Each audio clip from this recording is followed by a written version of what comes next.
It's been a little over 24 hours since rapper Tory Lanez was sentenced to 10 years in prison for shooting his fellow artist, Megan Thee Stallion. The shooting happened in 2020 after the two left a party in Los Angeles and got into an argument. And it sparked a lot of conversation in the music community shortly after. A jury found Lanez guilty on 3 felony counts in December.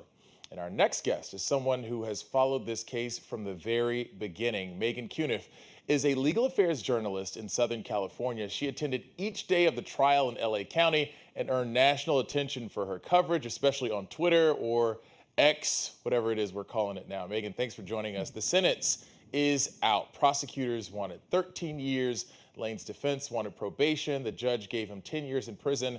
What are your initial thoughts? It's the end of a long road for a lot of people, and as prosecutor said, it's the end of an especially long road for Meghann and everything she's endured, not only through the shooting and the trauma of that, but really everything afterwards too. In the 2.5 years, 3 years since then, all the online harassment, all the songs directed at her, the comments directed at her, the blog posts directed at her. It's been a long road, and what I think is pretty fitting is that the judge referenced the aftermath of the shooting, the social media posts, the song lyrics, because prosecutors had brought it up as an aggravating factor. They were bringing this up as him profiting from his crimes, him continuing to harass Meghann, and the judge said that he saw it as a major aggravating factor in this particular case. It's hard to say if he would have gotten a lower sentence if he hadn't had any of the posts, but it certainly didn't help. And the judge made it very clear that it was a major aggravating circumstance, and it seemed to weigh a lot on the judge for sure. Yeah, I'm glad you mentioned the aggravating factors here. I saw some confusion online about the severity of the sentence. If you could you just take a moment to break down the charges and how the judge justified the sentence instead of, fewer years or just probation like the defense wanted?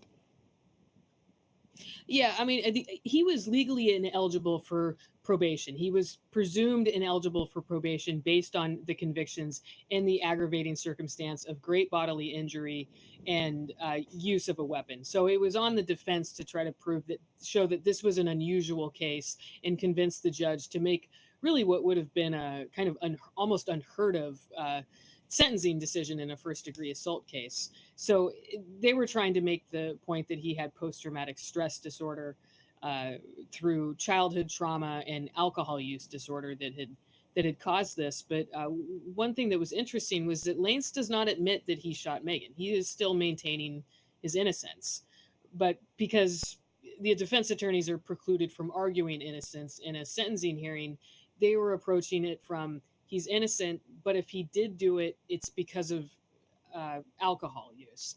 And so the judge was saying, where is the nexus between alcohol and the crime when he's saying he didn't do anything? And that was a persistent issue through the trial. Yeah.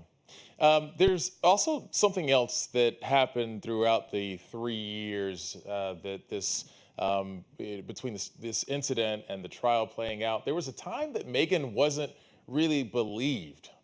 Something happened that night, but there was uncertainty about what exactly happened. Some of that might be because of how the information initially came out. Meghann didn't go forward with her accusation until days after the incident. Why do you feel that Meghann's story was scrutinized and joked about so heavily? Somebody had pointed out to me that this was such an online sensation during the pandemic, and it was the pandemic summer when everyone was home and not being told not to go outside at all. So there was a big focus on it there. But then just the fact that these are two young entertainers with big celebrity followings, and there were a lot of social media posts back and forth about that.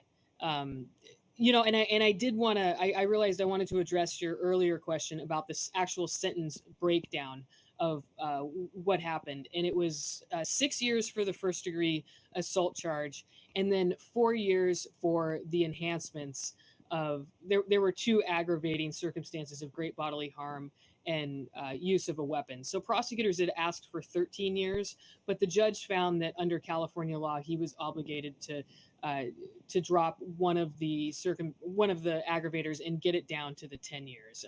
I wanted to make sure I addressed the earlier question clearly there. Yeah, we appreciate that.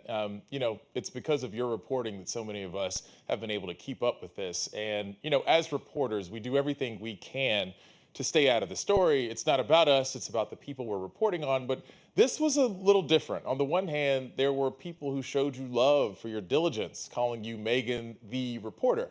But you've also been the target of some criticism from Tory Lanez himself, or his team, or his supporters. What's your takeaway from this case and the amount of attention you've received from reporting on it? The amount of attention I received, especially during the trial, it was unexpected, and it kind of took me a while to kind of realize what was going on.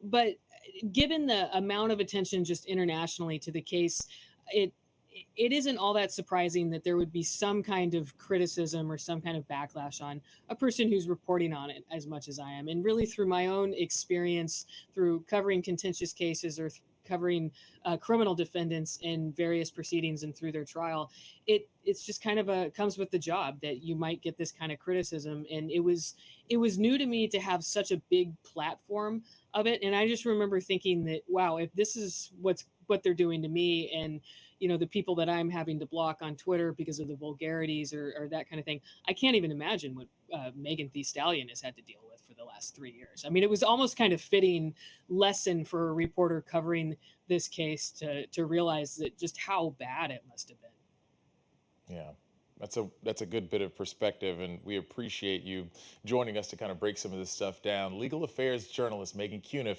thank you so much for joining us, and thank you for your reporting. We appreciate it.